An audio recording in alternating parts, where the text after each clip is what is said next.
Welcome, everyone. Today's program and series will be Navigating Brave Career Decisions with Clara Chorley, Clarity Unlimited. And this is Phase 2 Careers, the over 40 resource for the professional. We've been around since 2010. A little background on Clara. She believes that brave decisions are the pathways to the life to live and the professional success we dream of. Since 2009, Clara has been a highly impactful career strategist, thought partner, and trauma-informed personal coach.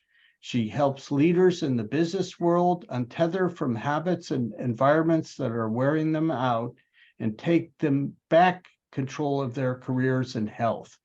Clara's unique international background spans 5 continents and 48 countries. She's supported professionals from a multitude of industries in humanitarian, startup, and Fortune 100 organizations. Clara is a TEDx presenter, author of Turn 4 Steps to Clarity in Your Career, and creator of the 5D framework for navigating career transition or career change. Welcome, Clara. How are you? Thanks, Ron. I'm great. I'm really happy to be here. Well, Clara, we have several questions, and this is just a brief overview to getting started on career transition. And my very first question to you is, what sparks a career change? So I love that we're having this conversation because I think the nuances of some of these questions get a little bit lost and people suddenly find themselves having to make a change, whether it's within the organization they're in or starting a business or finding something new or something better. So change, so I've broken it down into sort of like external things that cause career change, which might be something like your children have grown. You know, a lot of empty nesters are starting a different phase of life. There could be some sort of health issue that you're dealing with, which makes it hard for you to continue to do your job in the way that you've been doing it, or makes you just question whether you want to. There could have been some kind of accident. You might have had an accident yourself, one of your loved ones, somebody, a friend of a friend that you heard about. Could be an accident in the home. There could be a death, there could be a job loss. Like there's a lot of things sort of external to where you're working that can provoke this need for change. Then there are internal, so internal within the organization. A lot of people find sometimes their progress has been blocked for way too long. They're getting low pay for the effort that they're putting in. They're overworking. There's a change in leadership. They can't get along with the board. So some of these very sort of tricky internal things that go on for just too long, that's the internal.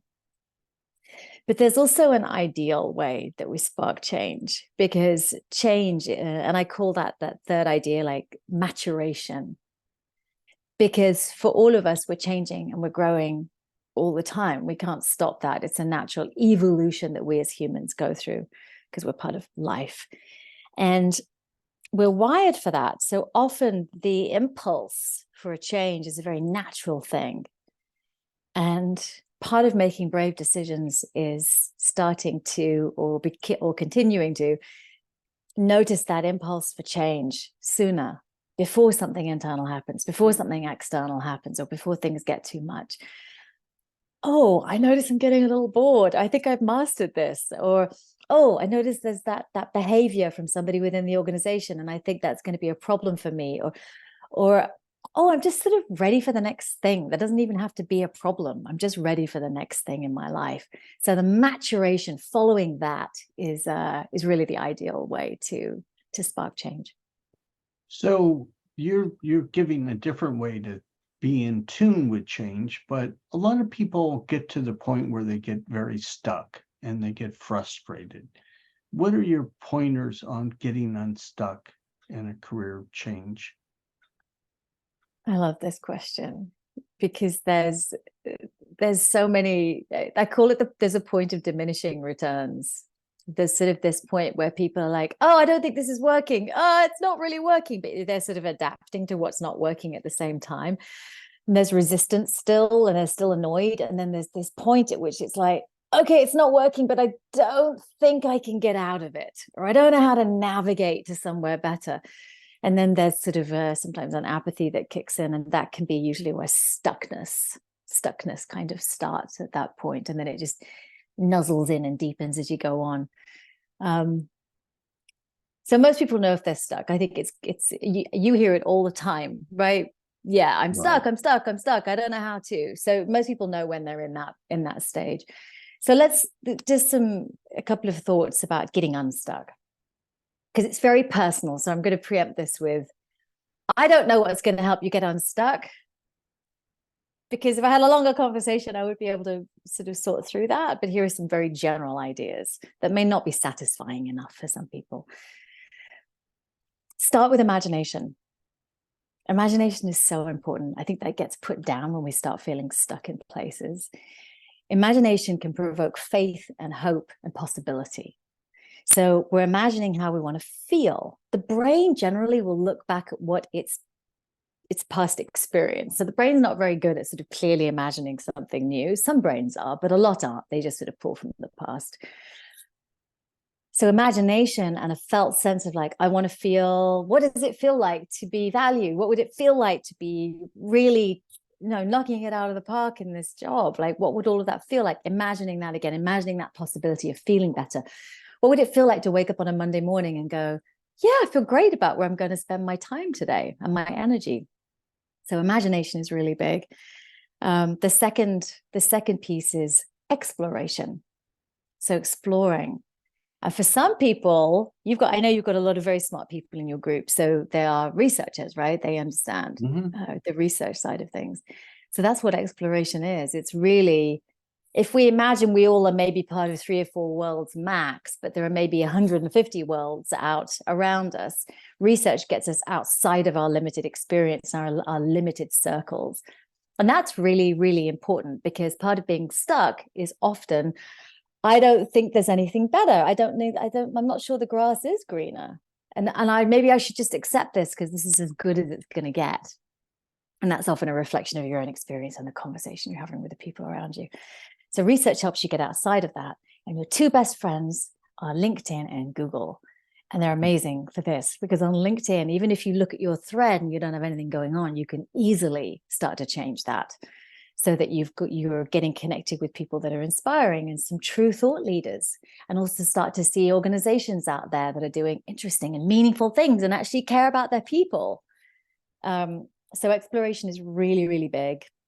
And then so we've got imagine, explore, and then speak. If you want to get unstuck, you've got to speak.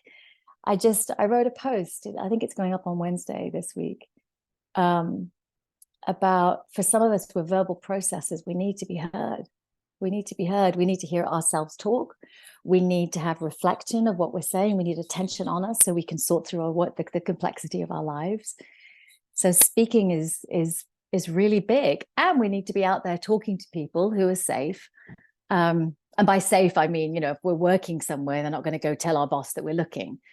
But actually speaking, getting our voice out there, starting to process through, speak to people and start to look for solutions.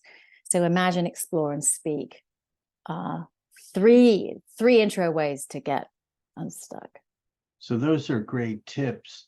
Now you're talking to a phase 2 audience, and an experienced audience. Is anything different about career transition for the experienced worker that you could think of? There are so many good things. I mean, my goodness. By the time we get into your group's over 40, right? So by the time we get into our 40s, our 50s, our 60s, we've got way more wisdom. We're much more aware of what we like, what we don't like. We've got a better sense of people because we've made a lot of mistakes by this point. We've got more of a connection with our gut instinct on things. That's a strong skill right there. We've got a lot more experience. I mean, even people who've been in the same job for 20, 30 years, I think this is the last generation of that. the way that job or that company has morphed, that's a lot of experience. They've got a lot of experience through our work, through our lives, and we know more people. We know more people than we think we know. I often will talk to people who've been in a job for a few years, and they're like, oh, I don't have a network. But then we start talking and they start remembering, and then we figure out how to reach out and sort of reconnect. But we have many, many more connections. And on top of that, the biggest change that we have is the internet. How valuable is that? I mean, it's also an absolute nightmare, but useful for this. So more wisdom, more experience, and more connections. What's different also about this age group, this age range, is what we want. Generally, people in their 40s, 50s, 60s want something more meaningful, more fulfilling, a better culture fit, or more balance. So that the needs are different at this stage, usually. And the way that an older age group or a more experienced age group is going to navigate this kind of change is also different. And it's different because it requires a thoughtful strategy, because people have more to lose by this point in their lives. It requires complex decision making that includes the heart as well as the head. It requires considering others, because many people have children, or they have partners, or they have communities, they have friends around them, that now make moving to Botswana for this great opportunity a little more complicated. So there's other people that are more important at this stage of life. And I think because of those things, it requires a little bit more patience and a little bit more creativity to sort of find our way, so that we're honoring the people and the values that mean the most to us at this point in our lives. And because of that, it also requires a little bit more bravery. We've got to get into learner mode. We can't be expecting to maintain our sense of like, I got this, because a lot of us feel quite competent by this point. So we're back into learning mode, being willing to go into the unknown, but also remember how much we've done that in the past.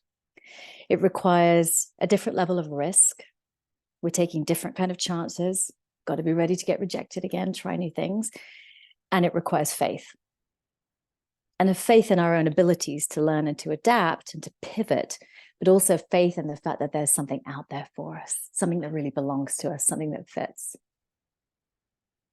I appreciate that. And that's a hopeful message, that we have something good on the horizon. Yes. You know, Clara, I appreciate this. This is just our little intro. We're going to go into more detail with this in the next several weeks. So thank you, Clara, for kicking off this series on career transition and brave new choices for us to make. Thanks, Ron. You take care.